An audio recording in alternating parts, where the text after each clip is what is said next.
What's up everyone, welcome back to my YouTube channel, and today's video is going to be a journey from 0 to 1 million on my Instagram. I know it's taken me a while to make this video, but it's finally happening. We have some questions prepared, as well as just I'll be sharing some of my own personal stories along the way as well. So hopefully you guys like this video, and if you do, make sure to like, subscribe, and comment.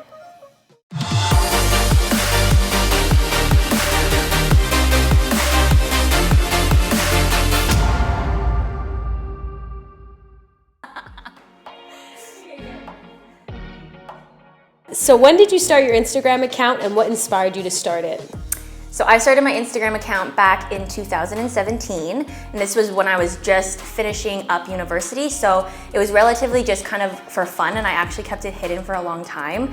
The main reason why I wanted to actually start like a fitness Instagram is because I was so embarrassed to share my fitness stuff on my personal. So I was like, let me just create a second account, and that way I don't bombard my friends with fitness stuff that they don't even care about. And I actually kept it secret for a very long time. It wasn't until probably like 6 months after I had like officially had it where I started actually following people I knew. I would actually remove people if they found my account because I was just like so self-conscious and nervous about it. So when I first started it, it was literally just for me. And it still is for me, but like super hidden, like I didn't want anyone to find it.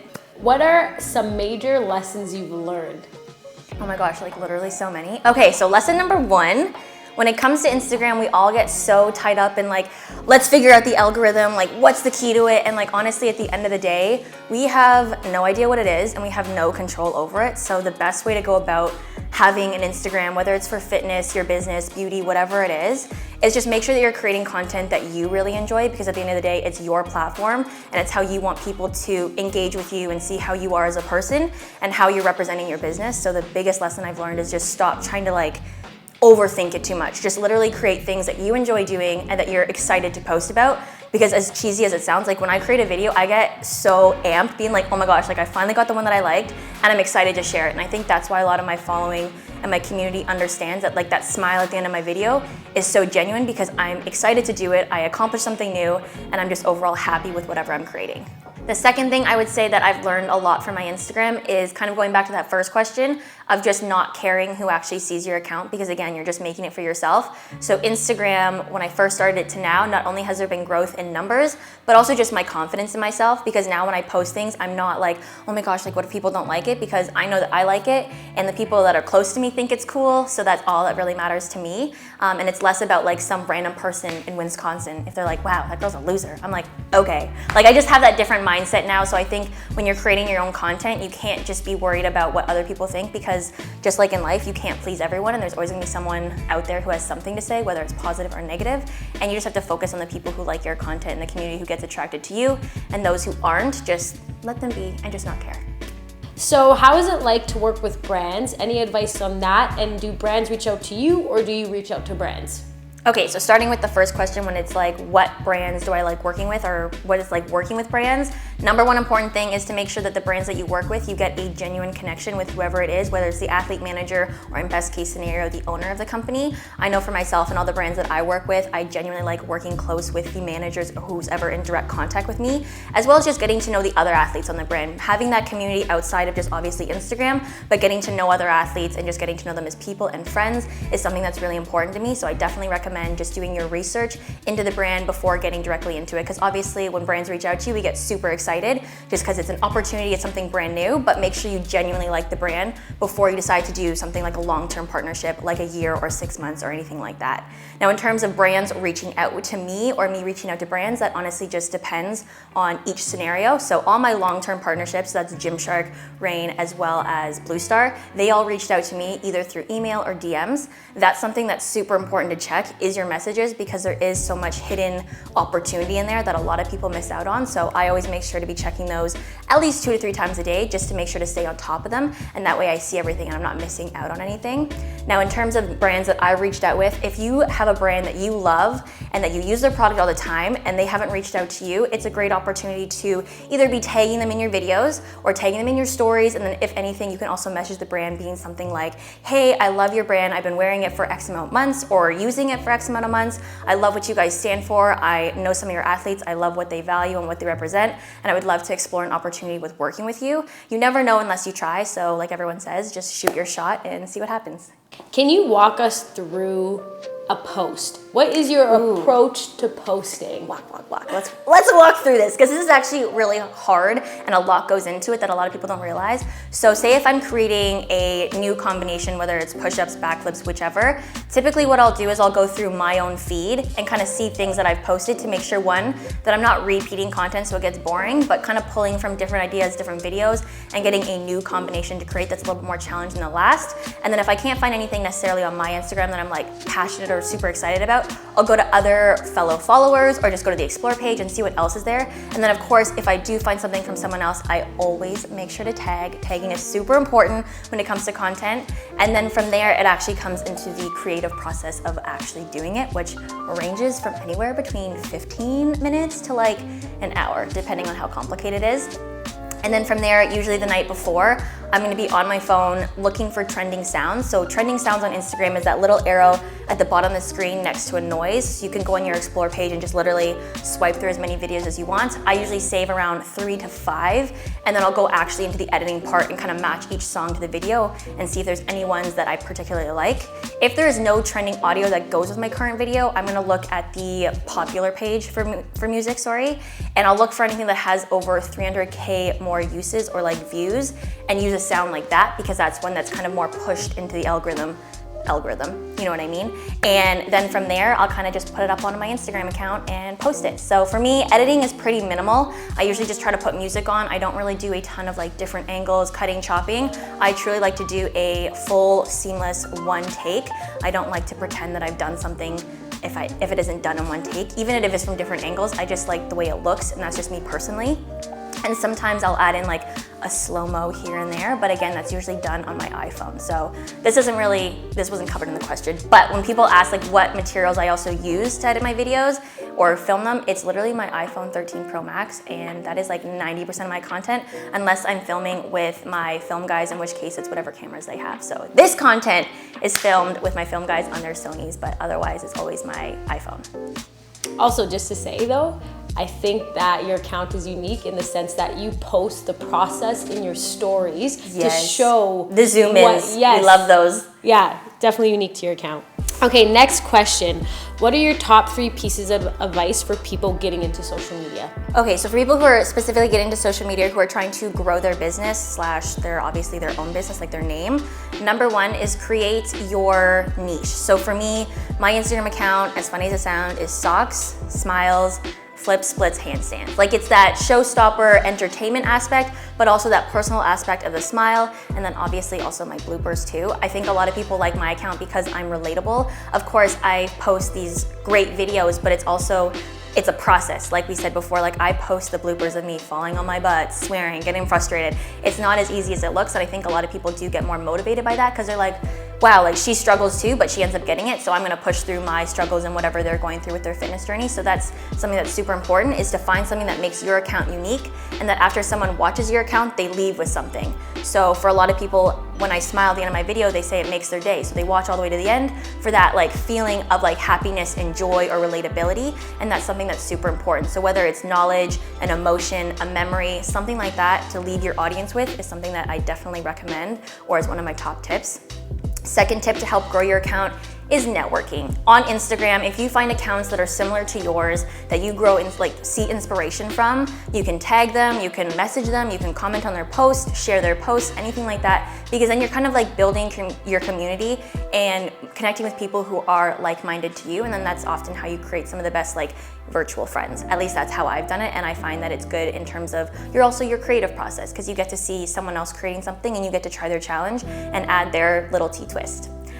Third piece of advice is just to always have fun with your content. I know it seems so easy, but for me, I think a lot of the times when I'm talking to other creators, they go, oh man, like, I don't know what I want to create today, or like, I don't feel like creating. And I rarely come across that, but that's because my content is true to whatever I'm working on for myself. So I want to get better at front levers, different flips, my strength sequences. I'm always posting stuff that relates to me and things that I enjoy, so I never get tired or sick of content, because I genuinely do this for fun and I'm working on myself at the same time as posting. Okay, no one really talks about this, I feel like, or influencers don't, but what are some hard things about being an influencer, and like what are some challenging moments? I think the most challenging moment or frustrating moment is when you talk to people about what you do and they automatically see your success with it and they go, oh, I'm gonna become one too. Without really recognizing how much work that goes into it, I'd say that's definitely something that's frustrating because you sit there and you're like, it's not that easy. Like there's a lot of work that goes into it. Another frustrating thing would probably seeing people copy your content and not getting the creative credit for it. Think of it as like when you're writing a paper for school, you can't plagiarize. Like it's just a rule, you can't plagiarize art, music, written work, so why would you be able to plagiarize someone's creative content that's in video form? And it's so simple to just tag someone. Like you just tag them in and it doesn't take away from your talent at all. And I think a lot of people think, oh, like if I tag someone, they're gonna think that they're better and they're not gonna follow me, they're not gonna engage with my profile. And that's literally not it. If you tag someone, more likely that person's gonna throw you in their story being like, yo, look at this person did my challenge. Or they're gonna message you being like, yo, you crushed it. So realistically, when you tag someone, you get so much more traction. And I do think a lot of people fail to do that in the industry, which is a little bit more frustrating. And then lastly, the most frustrating part of this industry is probably that it's not guaranteed. At the end of the day, just like anything in life, it's not guaranteed. So you do have to make sure you're on top of your stuff, that you stay committed, and that realistically you're doing things that are gonna help your business. And it does become frustrating and overwhelming when people don't necessarily see that and are a little bit critical of what you're doing. Because I think a lot of people do get caught up in the comments. A negative comment for some reason lasts in our brain way longer than a positive one. And for some people, just that mental of like someone saying, your is hard to take on. And like as a business person, you want to stay consistent, you want to be on this profile, but at the same time, like we're people at the end of the day. And I think that's just something that some people forget, is that at these profiles that have over 100K, 200K, whichever it is, that it's not just like an account, it's a person behind it, and we're all posting and trying our best. So we're not all perfect, we try to be, and for people to comment on our bodies, our views, our habits, or whatever is extremely frustrating. So I think that's annoying. So don't do it. Yes, don't be mean. That's so simple. But I know I was kind of all over the place in that question, but hopefully it all made sense. All right, so here's another question.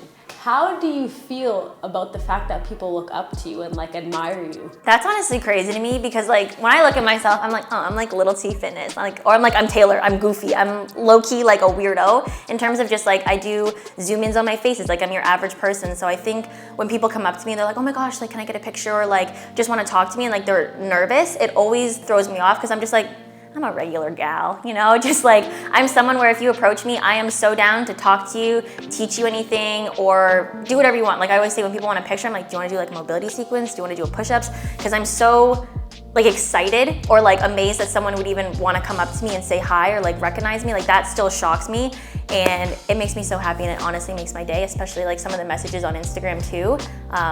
It's just something that I would have never expected from my Instagram account. Like I know exactly when I started it was like I hid it from the entire world, and now I have over 1 million people following, which is something that I literally would have never thought from this. So this is crazy to me. You've posted every day for 5 years in a row since starting your account in 2017. Was that the intention when you started the account? And also, can you walk us through like what it's like posting every day, what time you post, stuff like that? Yes, okay, so when I first started my account, I was super spotty with my posting, and I honestly was just getting frustrated with myself, being like, listen, if you're gonna take this seriously, if you're actually doing this for yourself and accountability, like why are you being so wishy-washy with your content? So then I decided just randomly, 2017, I was like, I'm gonna post every single day, and literally since then, I have posted every single day. Do you need to post every single day? Absolutely not. It's actually kind of ridiculous. I think I need to calm down because it's a lot, because I post every single day on Instagram, TikTok, YouTube Reels, and then twice a week on YouTube. It's a lot of content to make, and sometimes it does get a little bit like, whoa, this is a lot.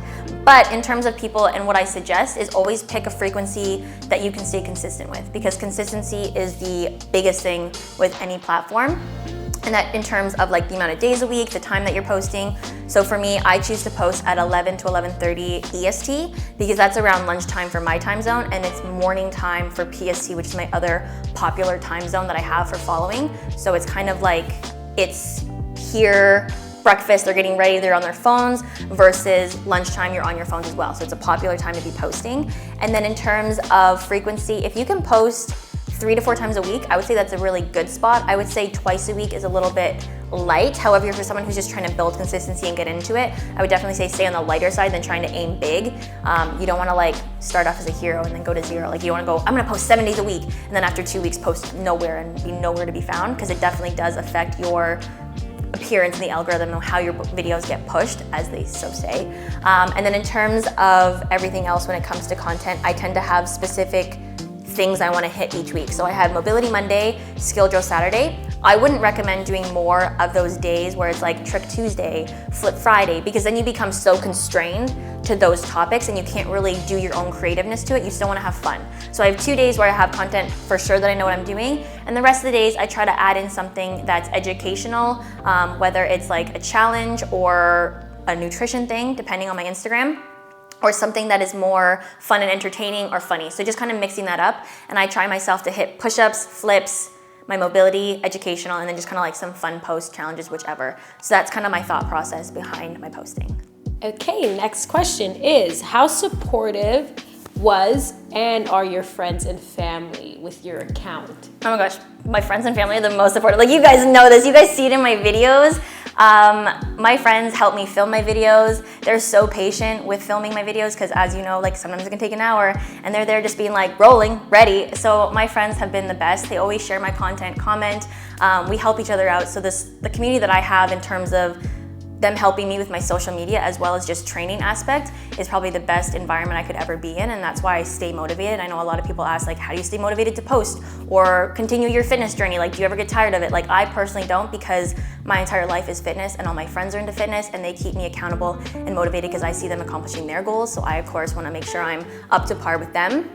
In terms of my family, my mom is the kind of person to text me being like, I loved your YouTube video, the way you talked and it was so cute, and like that kind of stuff literally makes me so happy, because I'm like, oh, like my mom like will watch my 30-minute YouTube video, or my dad will text me, oh, great video today, dear. And it's just like cute stuff like that. So my family is so supportive. My sisters have come to my IFBB Pro competition, or my Toronto Pro show. They came to that to support, as well as they help share or like spread on like their TikToks. They send it to their friends being like, hey, look, like this is my sister. So just to have that kind of support from both my friends and my family is a big reason too why I just feel so comfortable in my own posting and everything like that, because I know I have people behind me who truly love me and support me.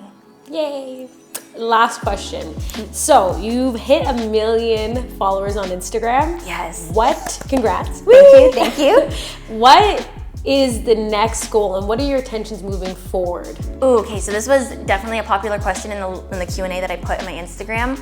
Obviously, the goal is to always keep growing. I'm realistic with my goals, though I don't expect to be like growing like crazy, because obviously the more people you have, to get to that 1.1 on the Instagram profile, it means I have to get 100,000 more followers, which is a lot. So I'm not super focused on the number of like growing. I just want to make sure that the content that I create still stands up to par. Like, I never want to be that creator where people see like, oh, she hit 1 million and then she just stopped being creative. I want to make sure that I'm always pushing myself, and again, putting content out there that is quality. I know for my own personal goals, I'm going to try to share a little bit more lifestyle stuff, because I feel like people are more curious of what things I do for fun, what I eat, kind of just sharing a little bit more of my personal life. I moved into my new apartment, so I definitely want to be sharing a little bit more of that with everyone, and just kind of like that new chapter of my life. So that's kind of like the Instagram side.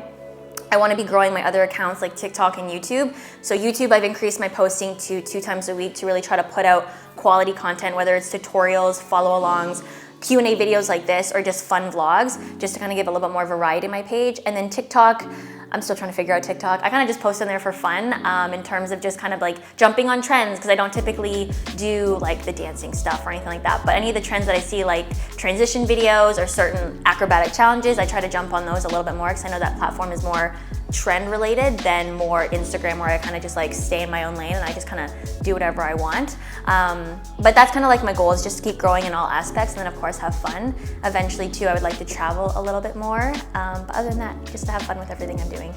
So that is it for today's video. Hopefully you guys enjoyed it, and more importantly, hopefully you guys learned something. If you guys have any other question when it comes to Instagram and growing your platforms, make sure to pop it below, and I'll try to answer them either in another video or just answer them right away in the comments, as well as put them on my Instagram page too. So hopefully you guys liked this video, and if you did, make sure to like, subscribe, and comment.